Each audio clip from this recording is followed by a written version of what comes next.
outlook, challenges and opportunities. And to present that, really delighted to welcome to the conference Mr. Chua Wei Chuen, who is the Vice President of the Hub Services and Connectivity at the Singapore Economic Development Board, the EDB. So, Mr. Chua, please come up to the stage. Thank you very much.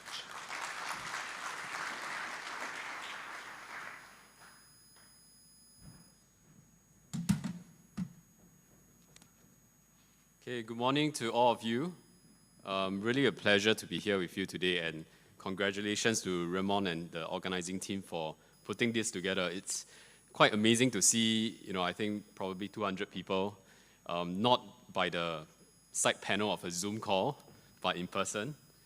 And I'm really delighted to be given this opportunity to engage with you today, to talk about the opportunities and challenges in supply chain and logistics, and hopefully set the stage for the richer discussions that you will have for the rest of the day.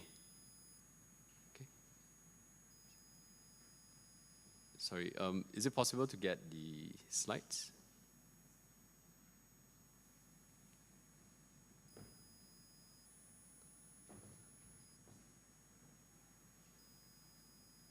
Okay, thanks. But first, if I can go to the next slide, I wanted to do a short introduction on Singapore EDB. For those of you who may not be familiar with us, we are the lead economic agency in Singapore that develops and executes economic strategies for Singapore. And our primary mission is to create good job and business opportunities in the country. And we do that by doing three things. One, promoting investments into the country. Two, we develop industry verticals. And three, to continually work with our partners to enhance business environment. And I'm part of a strategy team at EDB called Hub Services and Connectivity. We look at developing Singapore into a vibrant business hub that's connected to the world. And specifically, I have two areas of focus within this team. One, we work with our counterparts at Enterprise Singapore to develop the logistics sector, to make the logistics sector a competitive one, to make it a relevant one for the world. A key initiative that we are working on together is the industry transformation map for the sector. And this roadmap will set out the government, the industries, and other partners' approach to transforming the sector. So very much in line with our conversations today. And I'll provide a little bit of insight into what work has been done so far. Two, the other focus of my team is to develop Singapore into a leading supply chain hub. And in simpler terms, we are striving to make Singapore the leading location, the go-to location for companies to manage their supply chains for the region, for Asia Pacific, or at the very least, the Southeast Asia region. When I took on this role about close to 2 years ago, the world was somewhat at the start of our struggle with COVID-19 pandemic.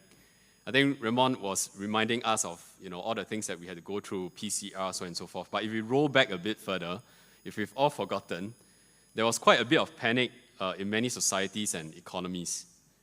There was a lot of concern about being able to secure the PPE, the ventilators. You recall everyone was scrambling to make ventilators that healthcare professionals and hospitals needed. For others, it was about grabbing essentials, rice, eggs, sanitizers, toilet paper.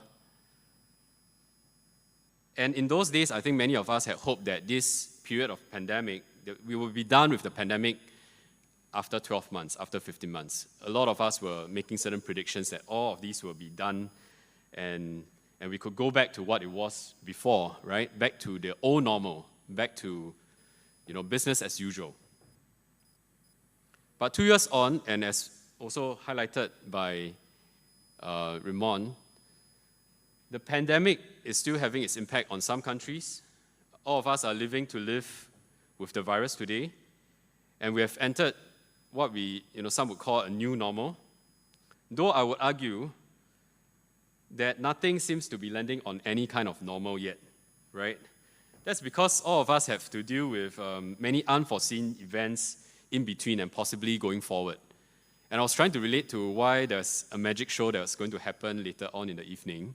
And I suppose it's because all of you have been performing magic, right? Dealing with all these different challenges over the past 24 months. And in a series of surveys made by Gartner with business executives, you will see that actually supply chain disruptions constantly featured as one of the top risks for businesses, as measured across the last 4 quarters. And my guess is that business leaders cannot and should not be wishing away these disruptions anymore, right? We cannot be hoping that nothing will happen, things will go back to normal. Instead, we should be all preparing for the next Black Swan event, even if we do not know what shape and form it will come in next. And these disruptions have resulted in multiple challenges that all of you had to overcome and manage over the last 24 months. Right? As we saw in the slides before, it wasn't just about a pandemic, right? It was about container shortages, truck driver shortages, certain fires at a semicon plant, drought in Taiwan, so on and so forth. There has never been a more challenging time to be in supply chain and logistics. Yet, if we wanted to move away from such a bleak picture and look on the bright side, I think there has not been a better time and more exciting time to be in supply chain. Because now, all of your businesses, all of your organizations have come to realize that you have to depend on your supply chain to survive and to thrive going forward. Companies, managements, and boards have come to realize the importance of supply chain and logistics. And as one leader, supply chain leader, put it to me, supply chain and logistics has moved from back office to boardroom. And that's a good thing. And this has been telling as we look at the many headlines that now populate mainstream publications, company announcements at quarterlies, because the ability of one's supply chain organization is becoming critical in delivering financial performance and creating shareholder value. So all of you are having a front seat at the table today. But as we mentioned, we are no longer in the good old days, and as we enter into this new normal, how we manage supply chains will have to change. And one of the biggest buzzwords that have happened over the last 2 years is the term supply chain resilience, right? And I think it's still quite a buzzword for now because it is very much coveted but very difficult to achieve.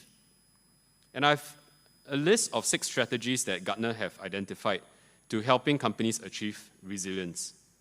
And resilience, as we all know it, is the ability to avoid, to absorb, and to recover from the impact of disruptions through a risk-balanced approach. And here, I think when you look at these strategies, we will see that actually many companies are working on increasing inventory capacity, safety, and buffer stock, because that's one of the more straightforward ways of ensuring resilience. It comes at some cost, and for some, it has worked pretty well during this volatile period.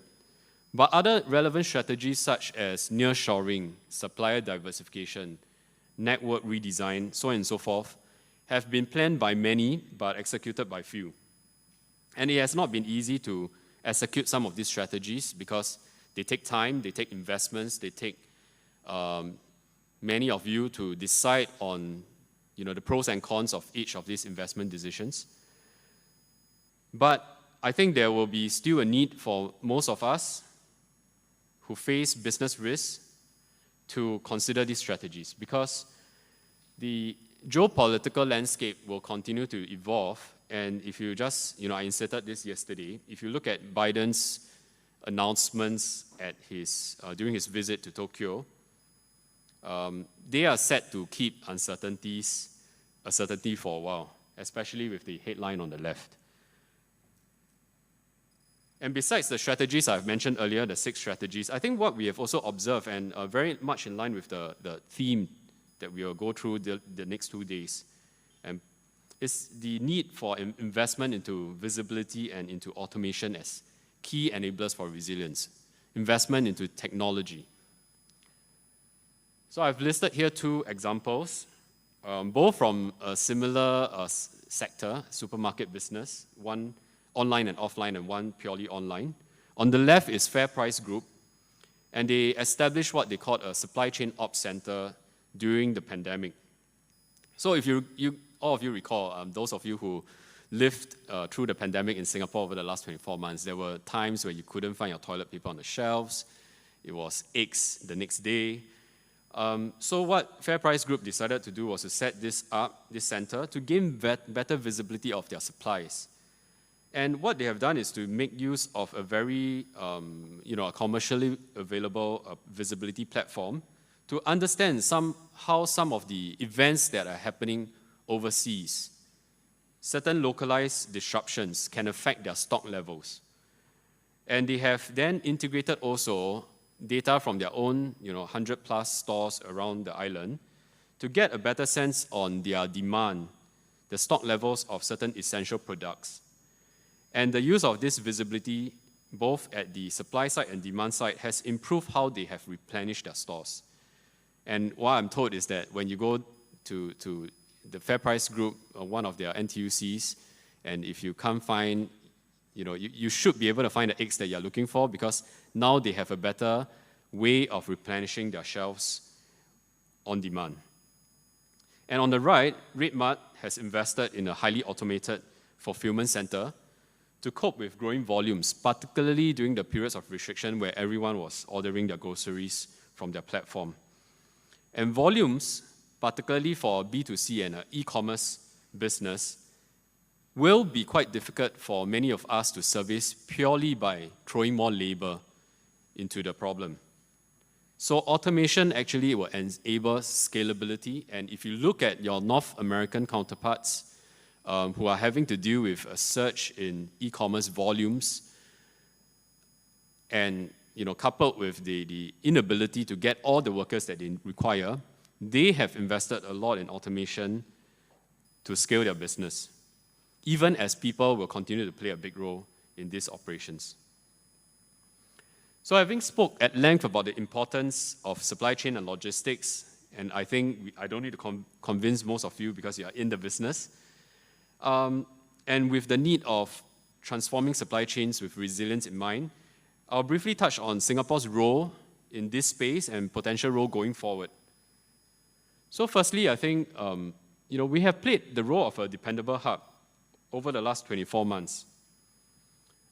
I was speaking with some students, MSc students, who came down from the University of Southern California. They were in Singapore and they were asking about how was Singapore doing through the pandemic, Singapore's relevance in the global economy, and they were asking why would people put manufacturing and logistics facilities in Singapore? It's quite pricey, right? It's expensive.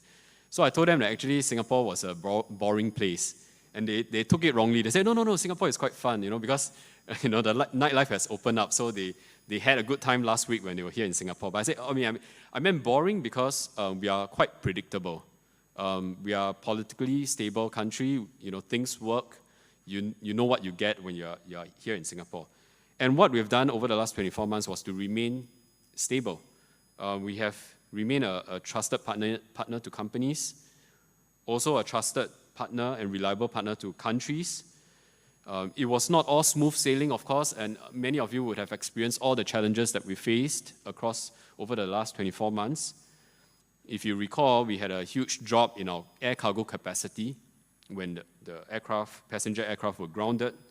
Changi Airport Group had to work really hard to restore the capacity in the network.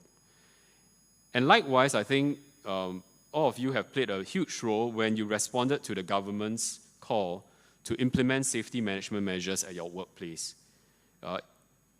Quite inconvenient, but the safety management measures and all the business continuity plans that you have put together and executed have helped keep your workers safe and the business activities humming. Many are surprised when we say that actually our ports have operated 24/7 over the last 24 months. Our manufacturing facilities continue to produce and export. Logistic facilities continue to move goods in and out of Singapore. As one shipper told me Singapore was the saving grace or the only part of the BCP plan that had worked because we continued to move goods in and out without much disruptions.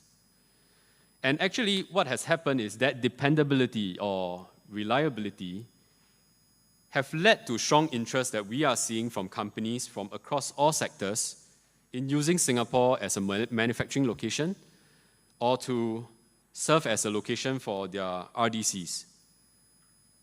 We are also seeing a lot of interest from companies to establish their control towers and supply chain hubs in Singapore. Some of them are also looking to set this up in Singapore because they are looking to tap into the region as a production base. But the challenge for us is really how are we going to seize these opportunities? And it's not something that it's with us, but we need to grab these opportunities, and we have to do so by overcoming some of the resource constraints that we have. So firstly, I think we really need to make better use of our resources, both land and labor, and particularly in response to the increased interest from companies in setting up RDCs in Singapore. RDCs require land, require labor. Deeply aware of all the challenges that companies are facing on the labor market, and is one that I think will require government, industry, and unions to work together to solve. And the other challenge is the need to develop new capabilities required in this new paradigm. So I'm going to talk about logistics first. On logistics productivity, we have been working very closely with our friends at the Center of Innovation for Supply Chain Management at Republic Poly to onboard more companies through their Go DCE program. So what is this program? It is a warehouse assessment tool that is trying to assess a company's warehouse processes, identify opportunities for productivity improvements. It's not necessarily a need to, say, adopt the latest technologies. What they are trying to do is to help you identify, even improvements in workflows so as to improve your productivity. So there's a training element to it, so your employees can become equipped to follow through with the process improvements that they are recommending. So I recommend those of you with warehouse operations in Singapore to consider going through this program, and we hope that this will help uplift the productivity of warehouses across Singapore. Next, I think it's the area of innovating through collaboration. Logistics companies can benefit from working with nimble and hungry startups. And here we see two examples of logistics firms, Bolloré Logistics and Katonati, who have collaborated with startups to deploy new technology and innovation in their warehouses.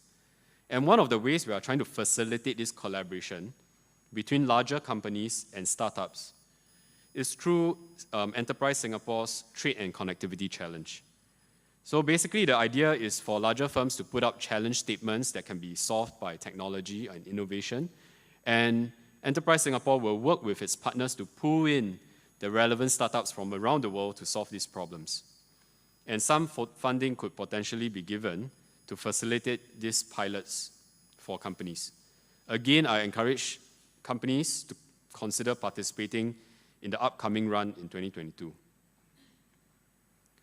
And as we look to bring in more technology and redesigning of processes, there will be a corresponding need to upskill our workforce. I mentioned COI SCM already as a partner that can help you with your training needs.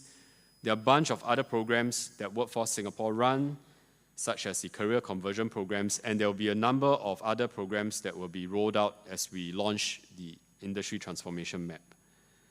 As well as a skills future, or rather a skills framework for logistics sector that can give you a guide, serve as a guide for employers and individuals on the skills that's required for the future of logistics. And switching gears, there may be some of shippers here in the mix today. I wanted to talk about supply chain management. I wanted to share that we have embarked on a study to better understand the needs of companies in supply chain management talent. Singapore has always been known to be a logistics hub, but at the same time, we have a fair share of supply chain activities from shippers based in Singapore. At EDB, we have traditionally, for those of you again familiar with us, we have traditionally focused on developing industry verticals and sector-specific talent So for instance, where I came from, leading the aerospace team, we would look at developing aerospace manufacturing talent for aerospace manufacturing activities. But what we are doing with this study is to look at supply chain professions, which cuts across all sectors. Because supply chain professionals exist in different companies, and what we wanted to do was to look at this as a horizontal, as a function, and to understand the types of jobs that are available today in Singapore, and the new ones that will emerge going forward. And what's important is also to understand the needs because, as I mentioned earlier, there are many companies looking to set up their planning hubs, sourcing hubs, procurement hubs in Singapore. And there will be need to build that pipeline of talent going forward.